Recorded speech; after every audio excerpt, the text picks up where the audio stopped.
comment, and subscribe. আজ আমি যে কাহিনীটা বলবো তা কোনো সিনেমা না, কোনো গল্প না, এটা বাস্তব ঘটনা। পাঠিয়েছেন প্রবাসী সুমন ভাই, দূর থাইল্যান্ডের এক অচেনা গ্রাম থেকে। একটা মেয়ে নাম নোয়া, তার স্বপ্ন ছিল গায়িকা হওয়ার, কিন্তু ভাগ্য তার জন্য অন্য কিছু লিখে রেখেছিল।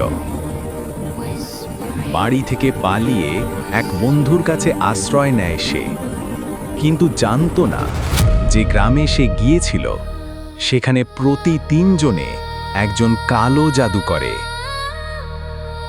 সেই গ্রামে ছিল এক অদ্ভুত তান্ত্রিক, যে মানুষ নয়, যেন শয়তানেরই এক দূত।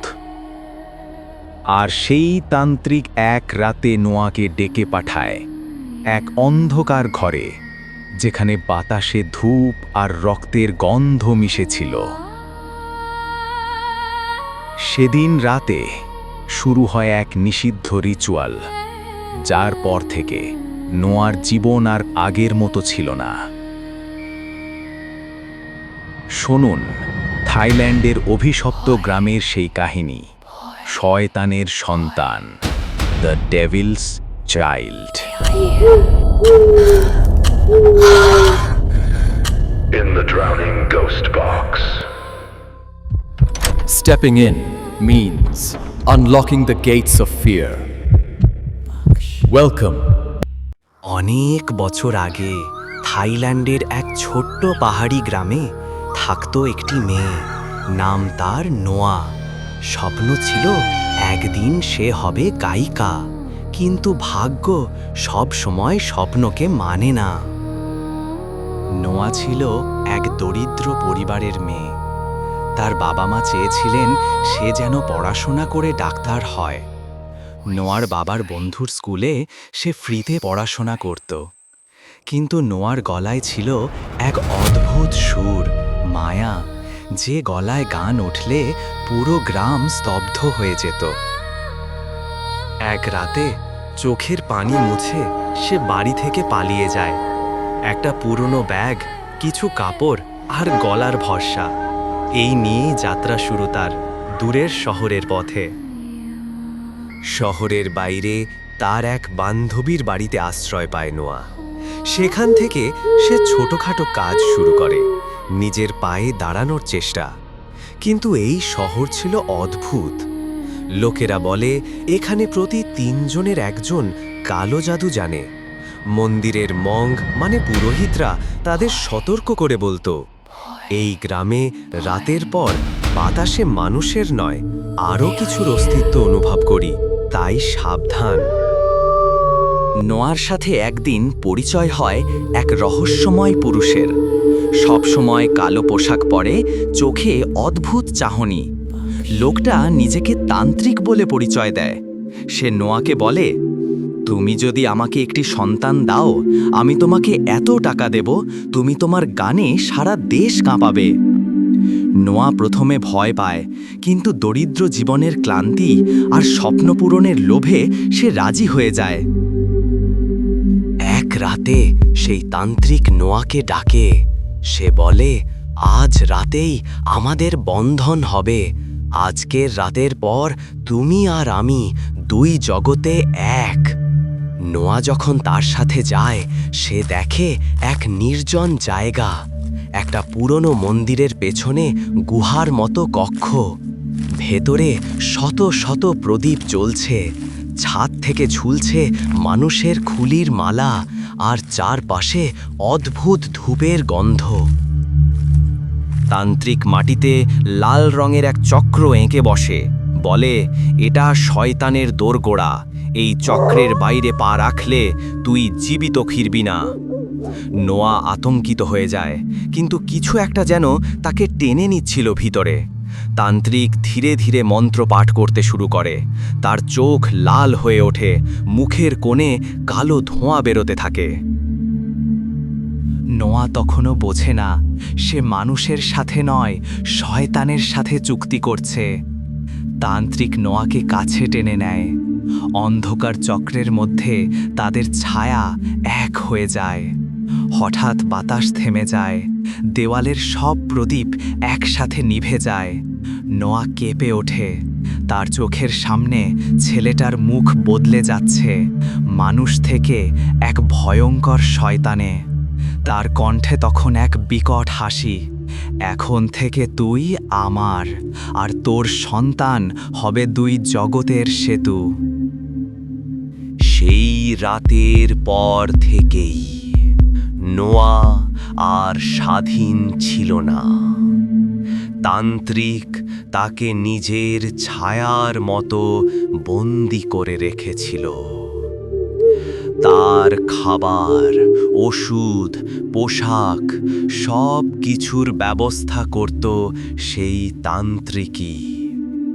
প্রতি মাসে একবার গভীর রাতে সে আসত। তার হাতে দিত এক থলি টাকা আর শিখিয়ে যেত অদ্ভুত সব রিচুয়াল।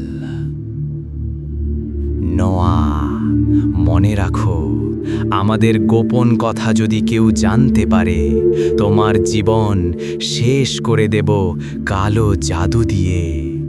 বাইরের কারোর সঙ্গে কথা বলবে না। নোয়া তখন একা, নিঃস্ব, তান্ত্রিকের ভয়ে দিন কাটাতে থাকে। তার পেট ধীরে ধীরে ফুলে ওঠে। লোকজন জিজ্ঞাসা করলে সে বলে, আমার স্বামী দুর্ঘটনায় মারা গেছে। কেউ কেউ বিশ্বাস করত না, কেউ করতেও চাইতো না। এক রাতে হঠাৎ নোয়ার শরীরে প্রচণ্ড প্রসব বেদনা শুরু হয়। চিৎকার শুনে তার বান্ধবীরা খালা ছুটে আসে আর বাড়ির ভেতরেই ডেলিভারির ব্যবস্থা করে।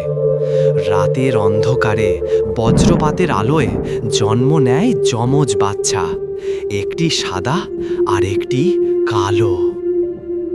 কিন্তু কালো বাচ্চাটি নিঃশ্বাস নিচ্ছিল না।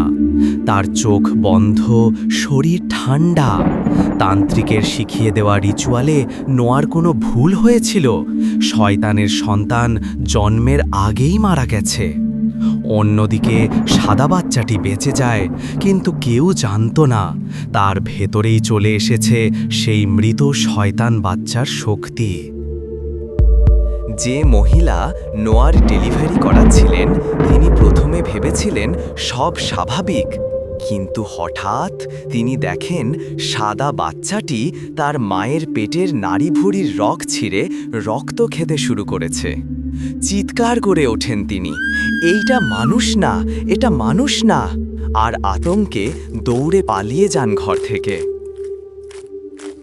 নোয়া অজ্ঞান হয়ে পড়ে। তার চারপাশে তখন ছায়া ঘুরছিল। শয়তানের অনুসারী জিনেরা নোয়াকে ঘিরে ধরে। তারা তার শরীরে কালো ধোঁয়া ফুঁকে দেয়, যাতে সে স্বাভাবিক হয়ে ওঠে আর ভয় না পায়। রাত গভীর হলে তান্ত্রিক ফিরে আসে। সে দেখে এক বাচ্চা মৃত আর এক বেঁচে আছে। তার চোখ লাল হয়ে যায়।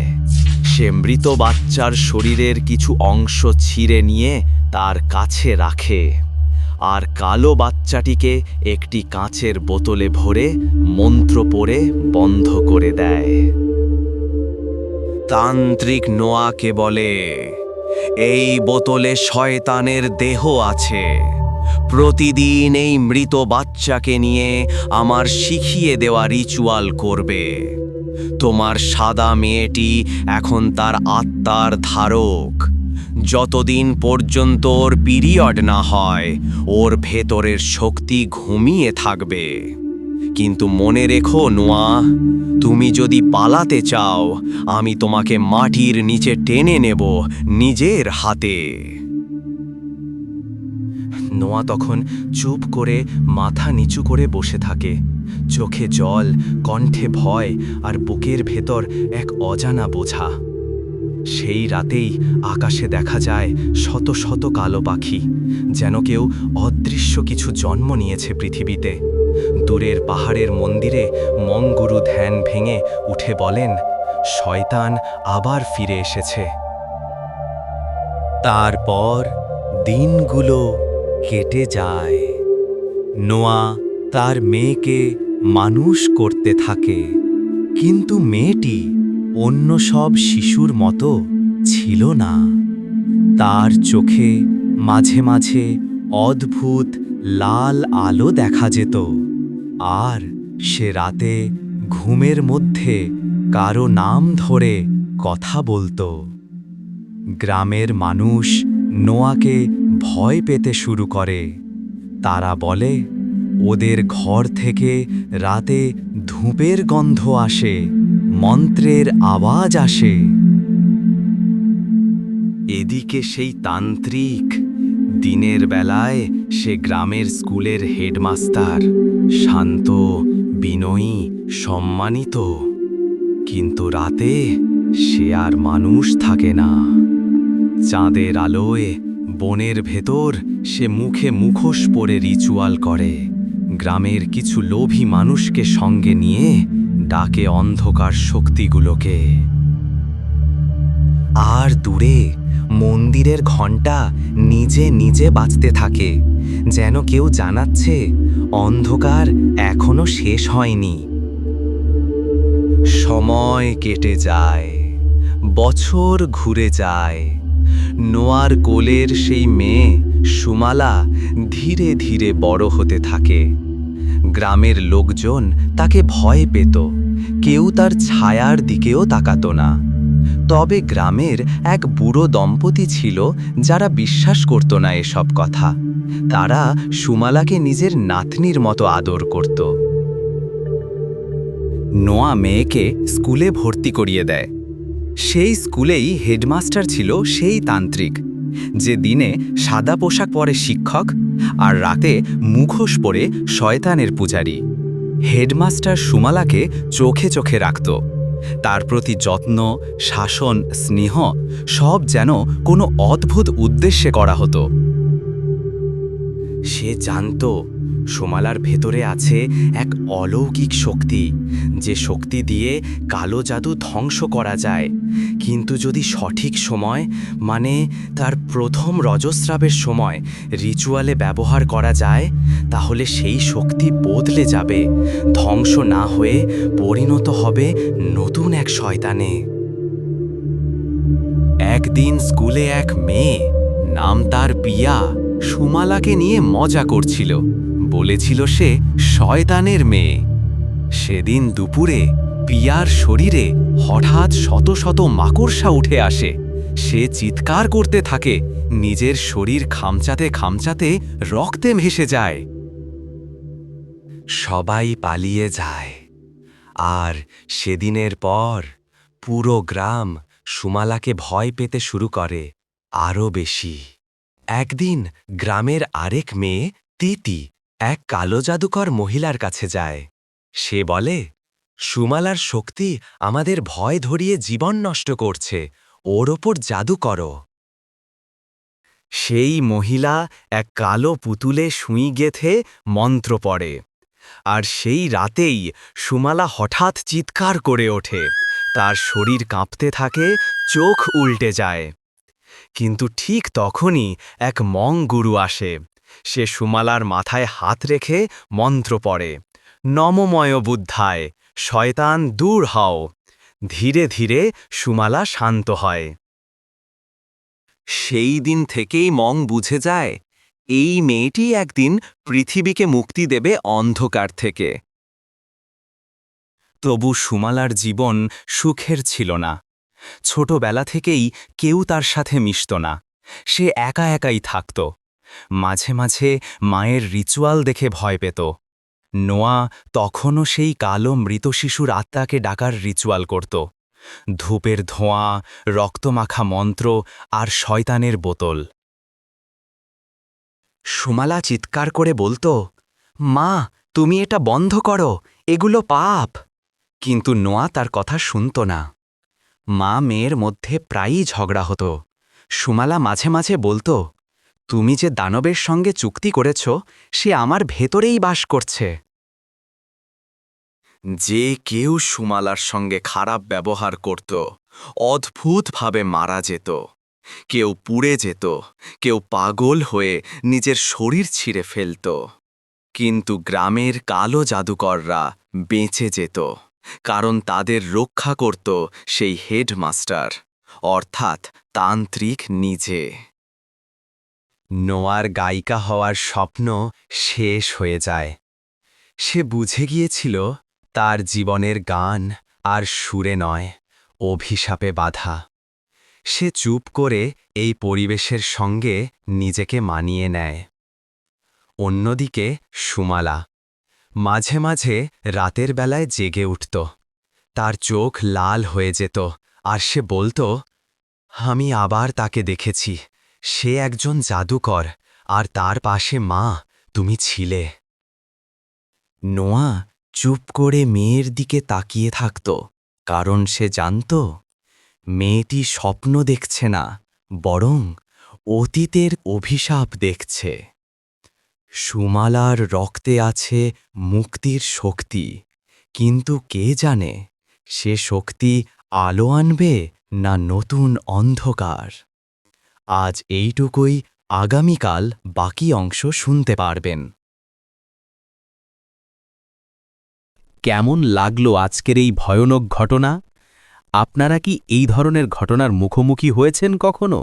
তাহলে অবশ্যই লাইক দিন, কমেন্টে আপনার মতামত লিখে জানান, আর ভূতের বাক্স চ্যানেলটি সাবস্ক্রাইব করতে ভুলবেন না।